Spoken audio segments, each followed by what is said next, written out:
Welcome to Kenton Teaches. Enjoy the video. You start by confirming the device model and iOS version so you target the right parts and firmware. Once done, gather a microfiber cloth, compressed air, flashlight, and a soft spudger. These keep you safe and precise. Run the Face ID diagnostics in Settings, Face ID, and passcode to capture current error codes and behavior.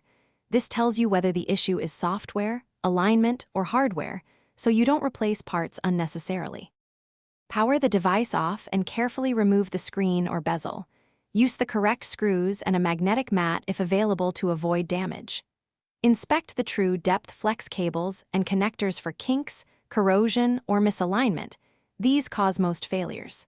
Clean contacts with 90% plus isopropyl and a lint-free swab, then blow out debris with compressed air. Reseat cables firmly and confirm alignment, so the emitters and sensors face each other correctly for reliable depth mapping.